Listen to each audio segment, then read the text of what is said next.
Walter, what happened last night? It's not as bad as you think. Why did you and Ricky leave the facility? Ricky had some concerns about the program, some questions about his surroundings. So I just thought it would be good for him if he could take a look for himself. And by surroundings, you mean what? The neighborhood? Tampa? Well, whatever it took, whatever he needed. And what questions are we talking about? Ricky just thought he had some concerns about the program. He wasn't sure we were actually in Florida because we didn't really have any proof. We were flown in from overseas to a base, not even an airport, then brought in immediately here. So for all he knew, we could be anywhere.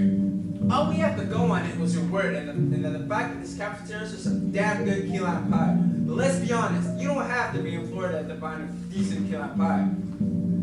So, last night, me and Ricky, we ate dinner. Louder! Went back to our room, then snuck to the parking lot and got in one of the vans. Where did you get the keys? Let's just say that the security around here isn't so great.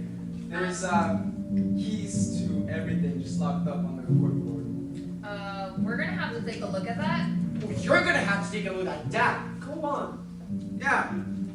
So we're driving through the highway, past some farms, some swamplands, and then we come to this town. There's this main street with a barber shop, a bank, a park with a gazebo.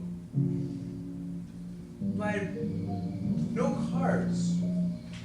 No people on the street. No garbage in the trash can. It all just looks... it's phony. Phony? How? Like someone's picture of how things were or how they're supposed to be. The clothes in the department stores look old. Even the mannequins look old. Next door to this ice cream shop, pink booths. Everything's just completely spotless. It's all totally empty. I turned to Ricky and he's like, this is like Arizona. What does that mean, like Arizona?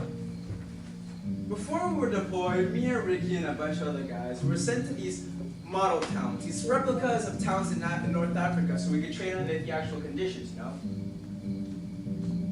But what does that have to do with... Everything was an exact copy. So when we were sent over to where we were stationed, we were already operational. Every single thing they had shown us, it was all perfect. So it was like a deja vu. So this town, it was like that. Yes. Do you realize the seriousness of what you guys did and the position it puts me in? That's why I want to explain what happened. Me and Ricky were looking at the ice cream shop and then we heard someone yell, "Hey!" We turn and then this guy who shines a light on us. And it looks like he's wearing a holster. I turn around at Ricky, but he's already gone. He tackles the guy, he's screaming order, rolling him on the ground, he tossing the gun aside. He tells me to pick up the gun. I look down, except it's not a gun. It's a walkie-talkie. And I look closer to the guy's uniform, and I see that he's a private security guy. And he's frightened. He's crying. Ricky's screaming over him, saying, "Where is everyone?" And the old guy's trying to answer him, saying, Truman Village. But Ricky's screaming all over him, saying, "Where the fuck are we? Where are all the people?" And the guy says, "It's a retirement community. They're sleeping. It's 10:30. Truman Village." Truman Village! And you found that funny. Well, yeah. I mean, it all made sense. The gazebo, the corny ice cream shop, the way it was old-fashioned but also plastic. Like Arizona. Right! And Ricky just goes, "Oh, fuck me." He picks the guy up, dusts him off, we're both apologizing. I explained that we just came back, and it turns out the guy's been in the service too. So it was basically cool. Though, he was definitely happy when we got back in the van and left. I bet he was. As we're driving back, Ricky's whole mood was different. He was like elated. Because we were wrong, you know.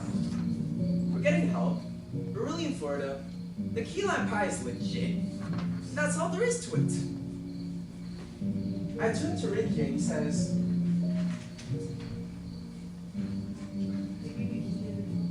you know, maybe we can get a job here. And I say, where? At the retirement community? And Ricky's like, well, yeah. And I say, doing what? And Ricky says, you know, these guys, they don't know what the fuck they're doing. You and me, we got this shit on lockdown. You see, Ricky's a big kid. He's just been having a tough time recently. But let's keep that in mind, right? Who will? If there's need to be any disciplinary actions, you'll tell them that, right? Mm-hmm. It was basically my fault. Mm-hmm.